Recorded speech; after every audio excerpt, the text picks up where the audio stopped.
تو دوست احباب شکوے کرتے ہیں جی ہمارے کام پورے نہیں ہوتے، اٹک جاتے ہیں، اور پھر وہ کسی کے پاس جاتے ہیں، عملیات والوں کے پاس، تو ان کا تو چونکہ کاروبار ہے، انہوں نے پیسے کمانے ہوتے ہیں، تو وہ سمپل جواب دیتے ہیں جی کسی نے لگتا ہے تمہارا رزق باندھ دیا ہے، کسی نے تمہارا رشتہ باندھ دیا ہے، اور ہم اس کو بلیو کر لیتے ہیں۔ بھئی اللہ کسی کو دینا چاہے تو کون اس کو باندھ سکتا ہے؟ کیوں کسی کو چھوٹا خدا بناتے ہو؟ کوئی کسی کا رزق نہیں باندھ سکتا، کوئی کسی کا رشتہ نہیں باندھ سکتا، ہمارا ایک ہی خدا ہے، اس کے کام کو کوئی روک ہی نہیں سکتا۔ خواہ مخواہ اپنا عقیدہ بھی خراب اور اپنا عمل بھی خراب۔ سیدھی بات ہے کہ نبی علیہ الصلوۃ والسلام نے جو باتیں سکھائیں ان کو کریں، خود بخود عملیات سے جان چھوٹ جائے گی۔ چنانچہ عورتیں اکثر پوچھتی ہیں جی کہ میرا رشتہ اچھا ہو جائے، بیٹے کو جاب مل جائے، بہو کا ویزا رکا ہوا ہے، فلاں کام اٹکا ہوا ہے۔ تو بھئی اٹکے ہوئے کاموں کے لیے عمل نبی علیہ السلام کے مبارک زبان سے ابو داؤد شریف کی روایت ہے۔ نبی علیہ السلام نے فرمایا جو مومن صبح و شام 7 مرتبہ اس دعا کو پڑھے گا، اللہ تعالیٰ اس کے ہر ادھورے کام کو پورا فرما دے گا۔ اور وہ کیا ہے؟ حسبی اللہ لا الہ الا ہو علیہ توکلت وہو رب العرش العظیم۔ بعض لوگوں کو رزق کی تنگی کے بڑے شکوے ہوتے ہیں، اور ان کے دل پہ فاقے کا خوف رہتا ہے، ڈر رہتا ہے، اور فاقے سے بچنے کے لیے وہ سارا دن کاروبار کے پیچھے بھاگتے دوڑتے بھی رہتے ہیں۔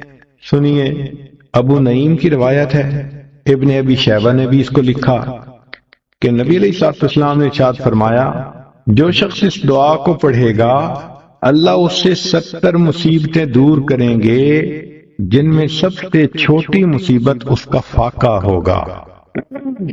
جو شخص اس دعا کو پڑھے اللہ تعالیٰ اس سے 70 مصیبتوں کو دور فرمائیں گے، اور سب سے چھوٹی مصیبت فاقہ ہوگی، اور وہ فکرہ ہے لا حول ولا قوة الا باللہ، لا ملجأ ولا منجأ من اللہ الا الیہ۔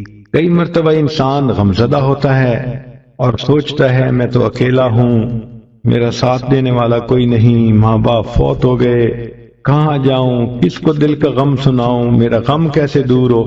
نبی علیہ الصلوۃ والسلام نے فرمایا، کنز المال کی روایت ہے کہ قرآن مجید کی ایک آیت کو 3 مرتبہ یقین کے ساتھ پڑھ لیں، اللہ تعالیٰ غمزدہ دل کو تسلی فرما دیتے ہیں۔ لا الہ الا انت سبحانک انی کنت من الظالمین۔ اتنی مختصر سی آیت ہے اور اکثر بچیوں کو یاد بھی ہوتی ہے۔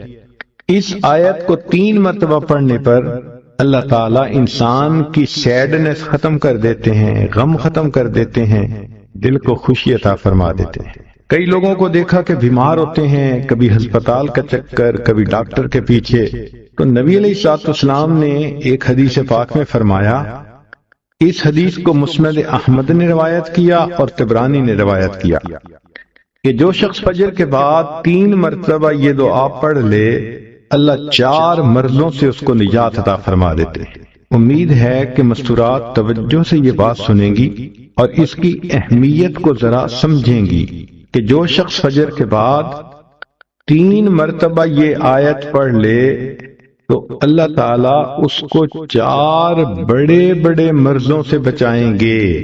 نمبر 1، پاگل پن۔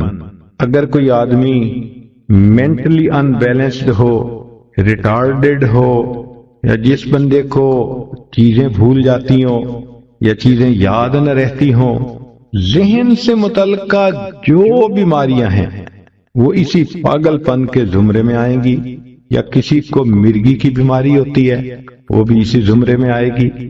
تو پہلی بیماری جو اللہ تعالیٰ دور کرتے ہیں وہ ہے پاگل پن، اور دوسری بیماری کوڑ پن۔ کوڑ پن کہتے ہیں چہرہ بدصورت ہو جانا۔ یہ بھی ہو سکتا ہے کہ برس کی بیماری ہو جائے، جیسے بعض عورتوں کو جلد بالکل سفید ہو جاتی ہے اور عجیب بدنما چہرہ ہو جاتا ہے، یا کئی مرتبہ جسم پہ تل اتنے نکل آتے ہیں، دانے اتنے نکل آتے ہیں کہ چہرہ بدنما ہو جاتا ہے۔ یا چہرے پر داغ پڑ جاتے ہیں کالے رنگ کے، تو چہرے پہ داغ پڑیں، چہرے پہ دانے بنیں، یا چہرے پہ برس کے نشان پڑیں، کوئی بھی چیز ہوگی وہ اسی کوڑ پن کے زمرے میں شامل ہوگی جس سے کہ چہرہ انسان کا بدصورت ہوتا ہو۔ یہ بیماری بھی اللہ دور فرما دیں گے۔ اب جن بیچاریوں کو بیوٹی پارلر پہ جانے کا شوق رہتا ہے اور اپنے فیس پہ پتہ نہیں کیا کیا پروسیس وہ کرواتی ہیں، تو ان کو تو چاہیے کہ وہ اس آیت کو یا اس فکرے کو بار بار پڑھیں تاکہ اللہ تعالیٰ ان کے چہروں کی خوبصورتی دیر تک سلامت رکھیں۔ اور تیسری چیز ہے اندھا پن۔ اندھے پن سے مراد یہ کہ آنکھوں کی بینائی ہی چلی گئی، یا آنکھوں میں موتیا بند آ گیا، یا آنکھوں پہ اینک لگانی پڑ گئی۔ یہ سب ایک ہی بیماری کی تفصیلات ہیں۔ تو جن کی نظر کمزور وہ بھی پڑھ سکتی ہیں، یا جن کو لینز لگانے پڑتے ہیں، کنٹیکٹ لینز صحیح یا کوئی اور، اس مصیبت سے بھی جان چھوٹ گئی۔ اور جن کی بینائی چلی گئی اللہ ان کے لیے بھی آسانیاں فرما دیتے ہیں۔ تو پاگل پن کی بیماری ختم، کوڑ پن کی بیماری ختم، اندھے پن کی بیماری ختم، اور چوتھا فرمایا فالج کی بیماری ختم۔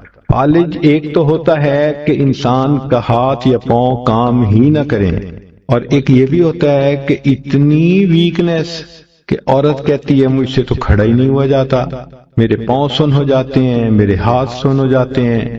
یہ ساری چیزیں کمزوری اور فالج کی ابتدائی سٹیجز ہیں، تو یہ سب چیزیں ٹھیک ہو جاتی ہیں۔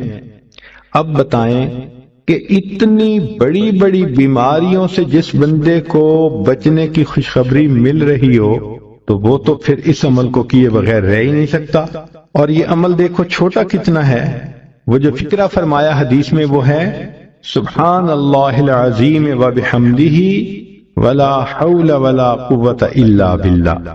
اتنا سا فکرہ پڑھنے پر اللہ چہرہ بھی پر نور بنا دیتے ہیں، میموری بھی تیز کر دیتے ہیں، اللہ تعالیٰ بینائی بھی تیز کر دیتے ہیں، اور اللہ تعالیٰ جسم میں طاقت بھی بھر دیتے ہیں۔ یہاں تک تو نیکیاں کمانا، گناہوں کو بخشوانا، فرشتوں کی دعائیں لینا، غمزدہ دل کو تسلی ملنا، اور بیماریوں سے محفوظ ہونا، اس طرح کے عمل بتائے تھے۔ اب ایک عمل سن لیجئے کہ دجال سے محفوظ ہونا۔ دجال ایک تو بڑا ہوگا نا، جس کو دجال اکبر کہتے ہیں، جو آئے گا اور بندے اس کے پیچھے لگ کر اپنا ایمان خراب کر لیں گے، جو امام مہدی کے آنے پر اور عیسیٰ علیہ السلام کے آنے پر ظاہر ہوگا، ان کے آنے سے پہلے ظاہر ہوگا، اور عیسیٰ علیہ السلام اس کو لد کے مقام پر قتل کر دیں گے۔ اس فتنے سے نبی علیہ السلام بچنے کی دعائیں فرماتے تھے، صحابہ بھی بہت ڈرتے تھے اس فتنے سے۔ تو انسان کا دل چاہتا ہے کہ دجال سے محفوظ ہوں۔ حدیث پاک میں ہے جو شخص جمعہ کے دن سورہ کہف پڑھے تو جمعہ سے جمعہ تک اس کے گناہ معاف، اور اگر وہ روزانہ پہلی 10 اور آخری 10 آیتیں پڑھ لے اللہ اس کو دجال سے محفوظ فرمائیں گے۔ تو اس عمل کو کرنے سے ایک تو دجال سے محفوظ ہو گئے، اور دوسری بات اور بھی سن لیجئے کہ دجال دجل سے بنا۔ دجل کا مطلب ہوتا ہے فریب دینا، دھوکہ دینا، اور بچیوں عورتوں کو انسان کی شکل میں بھی کئی دفعہ دجال مل جاتے ہیں۔ وہ ان کی عزتیں لوٹتے ہیں، بہانے بنا بنا کے دھوکے دیتے ہیں، ان کو بیٹرے کرتے ہیں۔ تو اس عمل کے کرنے سے عورت بچی ایسے دجالوں سے بھی محفوظ رہے گی۔ تو اللہ کی یاد پوری شریعت کی روح ہے۔ ہمیں چاہیے کہ ہم اللہ تعالیٰ کو کثرت سے یاد کرنا سیکھیں تاکہ غفلت ایک لمحہ کے لیے بھی نہ آئے۔ ہمارے مشائخ نے تو یہاں تک فرما دیا جو دم غافل سو دم کافر، کہ جو سانس غفلت میں گزر گیا یوں سمجھو کہ وہ سانس کفر کی حالت میں گزر گیا۔ اگر آپ غور کریں تو ہمارے ارد گرد جتنی کائنات ہے اس کی ہر چیز اللہ کو یاد کرتی ہے۔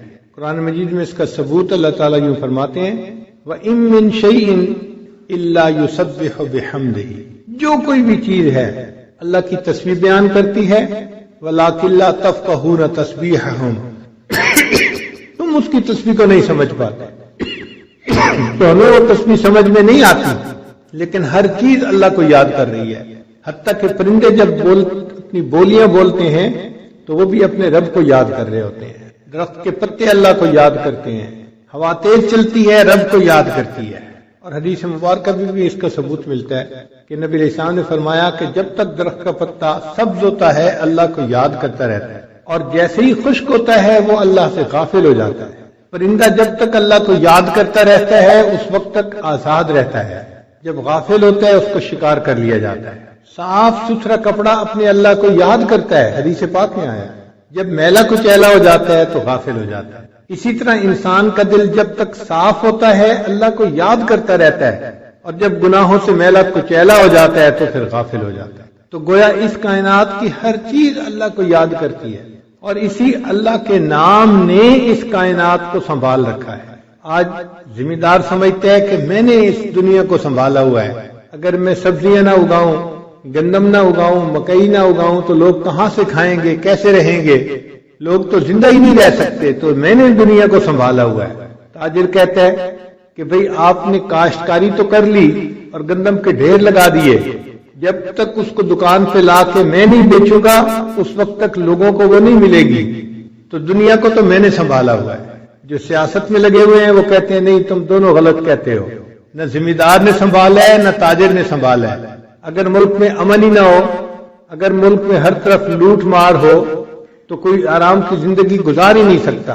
میں نے ملک میں امن کو قائم کیا، قانون کی بالادستی کو یقینی بنایا، اس وجہ سے تم دنیا میں زندگی گزار رہے ہو. دنیا کو میں نے سنبھالا ہوا ہے. حالانکہ سچ بات تو یہ ہے کہ ان تینوں میں سے کسی نے نہیں دنیا کو سنبھالا ہوا. دنیا کو اس بندے نے سنبھالا ہوا ہے جو اپنے اللہ کو یاد کرتا ہے.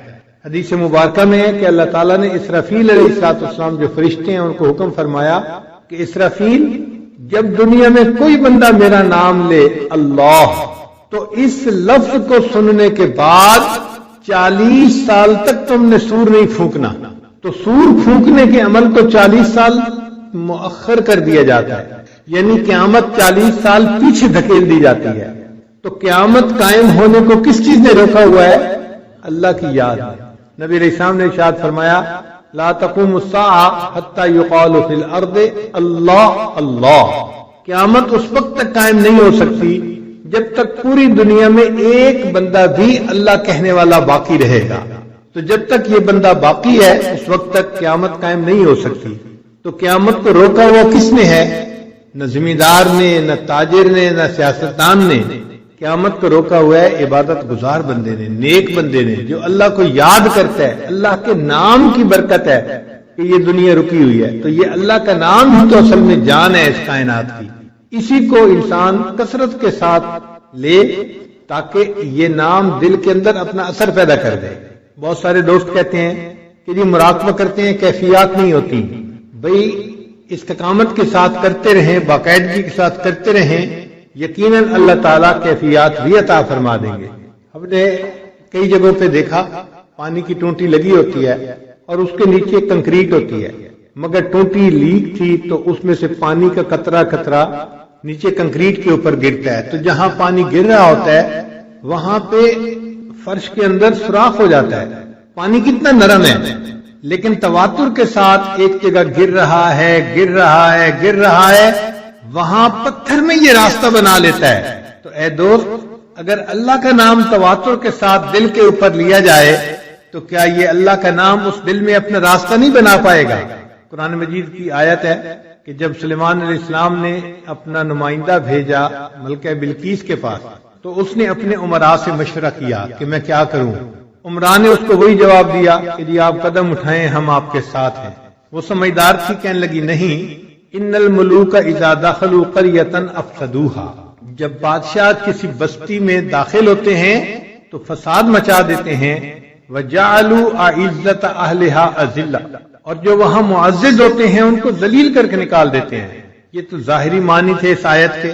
حضرت اقدس تھانوی رحمۃ اللہ فرماتے ہیں کہ اس آیت میں ایک تمثیل ہے، اور وہ یہ کہ اگر قریہ سے مراد دل کی بستی لے لی جائے اور ملوک سے مراد اللہ کا نام لے لیا جائے تو پھر اس کے معنی یوں بنیں گے ان الملوک اذا دخلوا قریۃ، جب اللہ کا نام اس دل کی بستی میں داخل ہو جاتا ہے، افسدوہا، انقلاب مچا دیتا ہے، وجعلوا اعزت اہلھا اذلہ، اور دنیا جو وہاں معزز ہوتی ہے اس کو ذلیل کر کے دل سے نکال دیتا ہے۔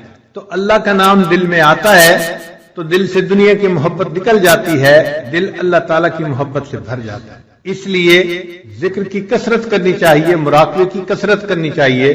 یا ایھا الذین آمنوا اذکروا اللہ ذکرا کثیرا، اے ایمان والو اللہ کا ذکر کثرت کے ساتھ کرو۔ اس ذکر کی ایک خوبی یہ ہے کہ ذکر سے ذات کی محبت پیدا ہوتی ہے۔ تو جو بندہ کثرت سے ذکر کرتا ہے اس کے دل میں اللہ کی محبت کثرت سے آ جاتی ہے، دل اس کا محبت الہی سے بھر جاتا ہے۔ جیسے شراب کا ایک نشہ ہے، پینے والا نشے میں ہوتا ہے، ایسے یہ اللہ تعالیٰ کی محبت کا اپنا ایک نشہ ہے۔ جس کے دل میں اللہ کی محبت خوب بھری ہوئی ہو تو اس بندے کا چہرہ بتاتا ہے کہ ہاں اس نے پی ہوئی ہے۔ مگر فرق کیا ہے؟ فرق یہ ہے کہ جو بندہ دنیا کی شراب پی کر نکلے گا لوگ اپنے جوتے اس کے سر پہ ماریں گے، اور جو اللہ تعالیٰ کی محبت کی شراب پی کر نکلے گا، اس محبت الہی کی شراب میں سرشار ہو کر نکلے گا، لوگ اس شخص کے جوتے اٹھا کے اپنے سروں پر رکھ لیں گے۔ دنیا کے بادشاہوں کو دیکھا کہ ان کے خدام عام لوگ ہوتے ہیں، لیکن اللہ والوں کو دیکھا کہ